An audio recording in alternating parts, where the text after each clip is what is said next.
Today we discuss about the formation of H2 molecule by valence bond theory. Hitler तथा London ने 1927 में इस सिद्धांत के द्वारा H2 अणु के बनने को समझाया। H2 अणु बनने में दोनों हाइड्रोजन परमाणु के मध्य विभिन्न पारस्परिक क्रियाएं संपन्न होते हैं। ये चित्र में दिखाए गए। ये देख लीजिए, फिगर के अंदर है, देखना है। ये दो मॉलिक्यूल है, ए और बी है, दो हाइड्रोजन एटम है।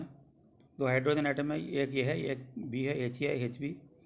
उसका तरंग फलन साई A1, ए का, बी का तरंग फलन साई B2। इनके मध्य अट्रैक्शन, रिपल्शन सब दिखाया गया, चित्र में दिखाया अनुसार है। दो हाइड्रोजन परमाणु HA तथा HB है। इनके इलेक्ट्रॉन को क्रम से 1 तथा 2 के द्वारा प्रदर्शित किया गया। यदि HA का तरंग फलन सही है तथा HB का तरंग फलन सही भी है तो तंत्र का तरंग फलन सही = सही है सही भी होगा। जब परमाणु HA तथा HB को पास लाया जाता है तो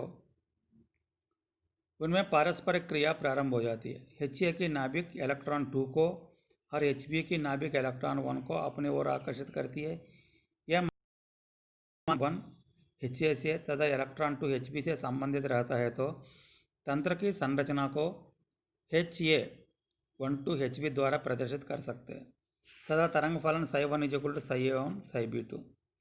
जब H2 अणु बन जाता है तो दोनों परमाणुओं के पारस्परिक कक्षक निकट आकर अतिव्यापन कर लेते हैं।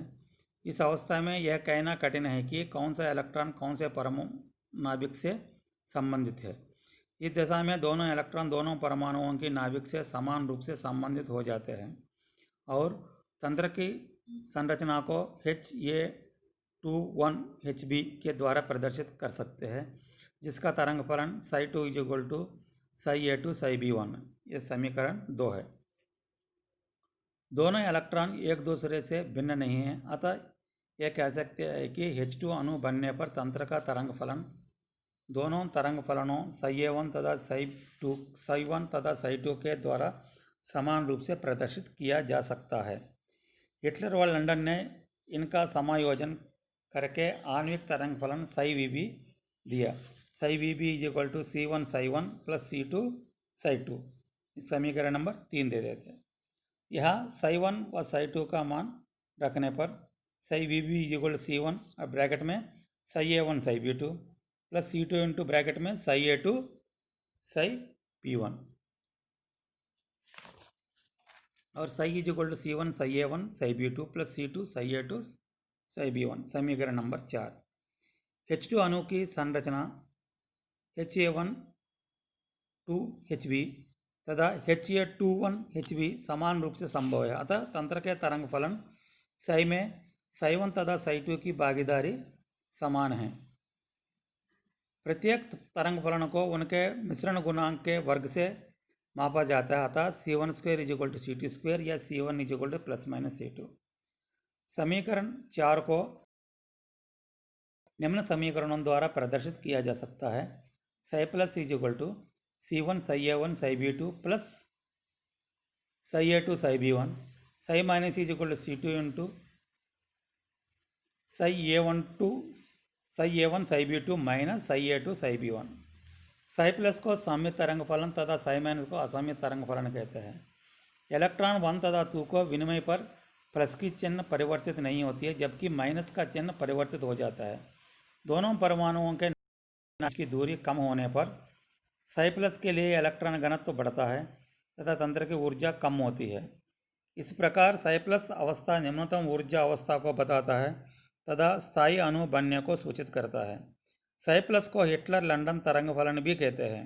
असममित तरंग फलन ψ- के लिए चिन्ह परिवर्तित होने से दोनों तरंग फलन ψ1 तथा ψ2 एक दूसरे को नष्ट कर देते हैं, अतः इलेक्ट्रॉन घनत्व का मान दोनों नाभिकों के मध्य कम होते हुए शून्य हो जाता है और तंत्र की ऊर्जा बढ़ जाती है। दोनों परमाणुओं HA तथा HB के नाभिकों के बीच की दूरी को ψ+ तथा ψ- की ऊर्जा परिवर्तन वक्र को चित्र में दिखाए अनुसार है। ये चित्र दिखाया गया है, इसके अंदर एक तो एक्स एक्सिस के इंटर न्यूक्लियर डिस्टेंस है, वाई एक्सिस के पोटेंशियल एनर्जी लेके ग्राफ खींचोगे तो साई प्लस साई माइनस के लिए वक्र चित्र में दिखाया अनुसार साई प्लस की ऊर्जा मिनिमम प्राप्त होते हुए बढ़ता है, जबकि साई माइनस की मान हमेशा 0 से ऊपर होता है। लेकिन क्या हुआ, इंटर न्यूक्लियर डिस्टेंस के साथ कम होता है, लेकिन उसका हमेशा 0 से ऊपर ही रहता है। वक्रमन असममित तरंग फलन साई माइनस को प्रदर्शित करता है। इस अवस्था में दोनों परमाणुओं के इलेक्ट्रॉन्स का चक्रण होता है। दोनों परमाणु निकट आने पर तंत्र की ऊर्जा बढ़ती है, इनके बीच कोई बंध नहीं बनता है। इसी प्रकार साई माइनस प्रतिकर्षी अवस्था है।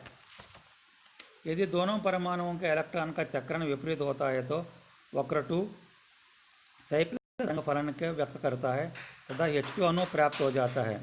वक्र 2 में स्पष्ट है कि स्थितिज ऊर्जा का मान कम होकर एक न्यूनतम मान पर आकर स्थिर हो जाता है।